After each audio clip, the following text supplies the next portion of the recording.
BRS పాలనపై hot comment చేశారు మంత్రి వాకిటి శ్రీహరి. 10 ఏళ్లలో బీఆర్ఎస్ సర్కార్ ఏ ఒక్క పేదోడికి డబుల్ బెడ్రూమ్ ఇల్లు ఇవ్వలేదన్నారు మంత్రి. ఇచ్చినట్టు నిరూపిస్తే రాజకీయ సన్యాసం తీసుకుంటానని, మళ్లీ రాజకీయాల్లోకి రానని ఛాలెంజ్ చేశారు. నారాయణపేట జిల్లా ఉట్కూరు మండల కేంద్రంలో 300 మంది లబ్ధిదారులకు ఇందిరమ్మ ఇళ్ల పత్రాలు అందజేశారు వాకిటి శ్రీహరి.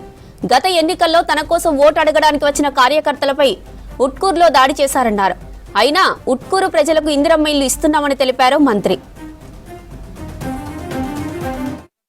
ఒకప్పుడు గతంలో మాదిరిగా నేను కూడా ఎమ్మెల్యే అభ్యర్థిగా ప్రతి మండలం తిరుగుతూ ఉంటే నాకు సంబంధించినటువంటి కొంతమంది వచ్చి వాళ్ళ సుఖరికమో బంధువర్గమో దోస్తానో అడుక్కుంటుంటే గాయం చేసి గుండె గాయమైంది.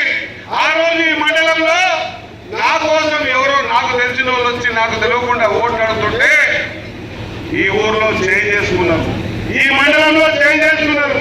ఈ మండలంలో నా కోసం ఓటేయడాన్ని ఒక దెబ్బ చేశారు, కానీ బాధపడలే. మీరు దెబ్బేసి వారి ఊరు బయటికి పంపించినా, నేను అందరి మాదిరినే ఓటని ఈడికి వచ్చినా, నా మనుషులకు దెబ్బేసి ఊరు బయటికి మీరు పంపించినా ఊర్లకు ఇల్లు శాంక్షన్ తీసుకొని వచ్చిన అన్నమాట మీకు గుర్తు చేస్తా ఉన్నా. ఆ రోజు గాయపడ్డ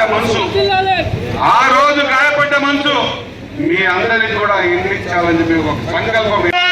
లేదా ఈ ఉట్కూరు ప్రాంతంలో ఏ ఒక్కరికైనా డబుల్ బెడ్రూమ్ ఇల్లు ఇస్తే ఇప్పుడే నేను రాజకీయ సన్యాసం తీసుకుంటా, మళ్ళీ రాజకీయాలకు రాను అని తెలియజేస్తా ఉన్నా. పేదోడి ఆశ, పేదోడికి డబుల్ బెడ్రూమ్ ఇల్లు వస్తుందంటే కలగంటాడు.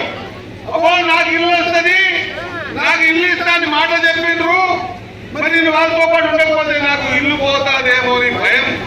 ఆ భయానికి వాళ్ళతో జతగట్టి వాళ్ళని కొనియాడి ఎంచుకొని ఏరుకొని గెలిపించి 10 సంవత్సరాలు మోస్తే కూడా అదంటే 10 మందికి నియోజకవర్గంలో కూడా ఒక్క పేదోనికి ఉట్కూరు మండలంలో కూడా ఇల్లు అని దౌర్భాగ్య పరిస్థితి గత 10 సంవత్సరాలు బీఆర్ఎస్ పార్టీలో చూసినాం.